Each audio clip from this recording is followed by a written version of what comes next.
අයිබෝන් කියල පිළිගන්නවා සියලු දෙනා ලෝවට අයන ගමනේ අද පියාලෝ එක්ක යන්නේ බොලීවියානු රාජ්‍යයට. රියදුරකින් සිදුවන සුළු අත්වරදීමක් පවා මරණයකින් කෙලවර විය හැකි ලෝ පීට ඇති භයනකම ගමන් මාර්ගය පිළිබඳ අද අපි කතා කරමු.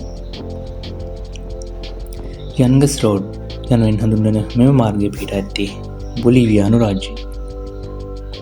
මෙම මාර්ගයේ ත්‍රාසය ජනක බව නිසාම මෙය රිත් රෝඩ් එහෙම නැත්නම් මරණේ මාර්ගය ලෙස හඳුන්වනවා. බොලීවියාවේ පැරණි ප්‍රධාන මාර්ගයක් වූ මෙය උසින් මීටර් 4650ක සිට මීටර් 1200ක් දක්වා පහළට ගමන් කරයි. මීටර් 3.2ක පල්ලකින් යුත් මෙම මාර්ගය එක් පසක් කඳු බෑවුමකටත් අනෙක් පස ප්‍රපාතයකටත් මායිම් වී තිබේ.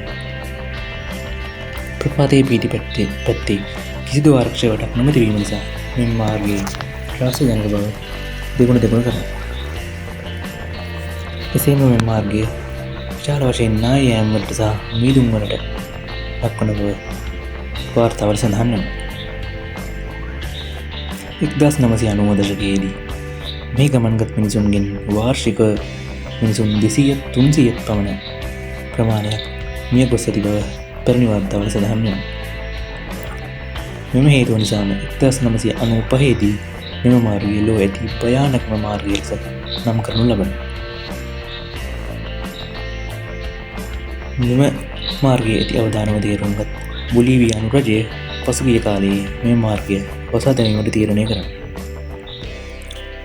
ඒ බස් රථවලට සහ වෑන් රථවලට මේ මාර්ගය වසා දැමුණත් තවමත් මේ මාර්ගයේ බයිසිකල් සඳහා විවෘතව පවතී. ත්‍රාසජනක ක්‍රීඩා සඳහා කැමති සංචාරකයන් අතර මෙම මාර්ගය වඩාත් ප්‍රචලිතව පවතින අතර වාර්ෂිකව විදේශිකයන් ලක්ෂ 10කට අධික සංඛ්‍යාවක් මෙම මාර්ගයේ බයිසිකල් රයිඩ් සඳහා බොලීවියාවට පැමිණෙන බව සඳහන් වෙනවා. ඉතින් මෙම මාර්ගය පිළිබඳ ඔබේ අදහස කමෙන්ට් කරන ගමන් තවත් මෙවැනි වීඩියෝ නැරඹීම සඳහා දැන්ම අපේ channel එක subscribe කරන්න.